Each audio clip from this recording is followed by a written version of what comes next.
Welcome to I news. International wide గా ముస్లిం సోదరులంతా త్యాగానికి ప్రతీక అయిన ఈద్ అల్ అదా ఫెస్టివల్ ని ఎంతో హ్యాపీగా సెలబ్రేట్ చేసుకుంటుంటే గాజాలో మాత్రం ఈ పండుగ ఒక నరకంగా మారింది. నార్మల్ గా సంతోషాలు, చారిటీలు, ఫ్యామిలీ గెట్ టుగెదర్స్ తో సాగాల్సిన ఈ టైంలో అక్కడ సామాన్య పౌరులు కేవలం బ్రతికి ఉంటే చాలనే రేంజ్ లో చావు బతుకుల పోరాటం చేస్తున్నారు.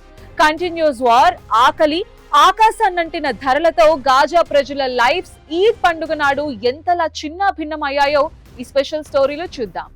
పాలస్తీనాలోని గాజా తీర ప్రాంతంలో ఇజ్రాయెల్ హమాస్ మధ్య కొనసాగుతున్న భీకర యుద్ధం అక్కడ పండుగ సంతోషాలను పూర్తిగా ఆవిరిచేస్తుంది. ముస్లింలు ఎంతో పవిత్రంగా భావించే ఈద్ అల్ అదా పండుగ నాడు ట్రెడిషనల్ గా ఇచ్చే జంతు బలులు ఈసారి గాజాలో అస్సలు కనిపించకుండా పోయాయి. వార్ కారణంగా ఏర్పడిన విపరీతమైన కొరత వల్ల గతంలో కేవలం $100 ఉన్న మేకలు, గొర్రెల లాంటి జంతువుల కాస్ట్ ఇప్పుడు ఏకంగా $10,000, అంటే మన కరెన్సీలో సుమారు $8 లక్షల పైమాటే పెరిగిపోయింది. ఇంతటి భారీ ధరలను భరించడం నార్మల్ పీపుల్ కే కాదు, రిచ్ పీపుల్ కు సైతం సాధ్యం కావడం లేదు. దానికి తోడు జంతువులకు ఆహారం కొనడానికి కూడా డబ్బు లేకపోవడంతో అక్కడ ఉన్న మూగజీవాలన్నీ తీవ్రమైన పోషకాహార లోపంతో బాధపడుతూ వీధుల్లోని చెత్త కుప్పలో తిండి కోసం వెతుక్కుంటున్న భయానక దృశ్యాలు కంటతడి పెట్టిస్తున్నాయి. నిరంతరం దాడుల వల్ల ఇళ్లు కోల్పోయి శరణార్థి శిబిరాల్లో తలదాచుకుంటున్న లక్షలాది కుటుంబాలకు అసలు పండగ సంప్రదాయాలను పాటించే పరిస్థితి లేకుండా పోయింది.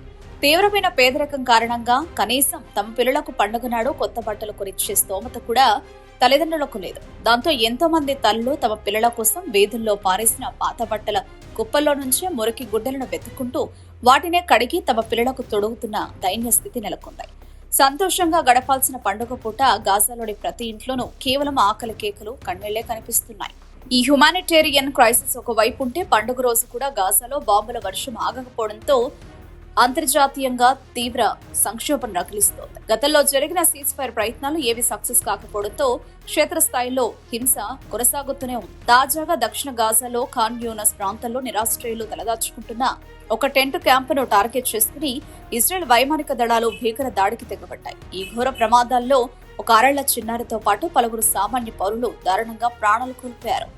ప్రస్తుతం ఇజ్రాయెల్ హమాస్ మధ్య జరుగుతున్న శాంతి చర్చలు పూర్తిగా డెడ్ లాక్ అవ్వడంతో ఈ డిప్లొమాటిక్ ఫెయిల్యూర్ వల్ల అమాయక ప్రజలు తమ ప్రాణాలను కోల్పోవలసి వస్తుంది. ఒకప్పుడు ఆనందోత్సాహాల మధ్య జరుపుకునే ఈద్ పండుగ నేడు గాజా ప్రజల పాలిట కేవలం తలదాచుకోవడానికి, ఒక సురక్షిత ప్రాంతం కోసం, ఒక పూట కడుపు నింపుకోవడం కోసం, అన్నం ముక్క కోసం రోజు యుద్ధంగా మారిపోయింది.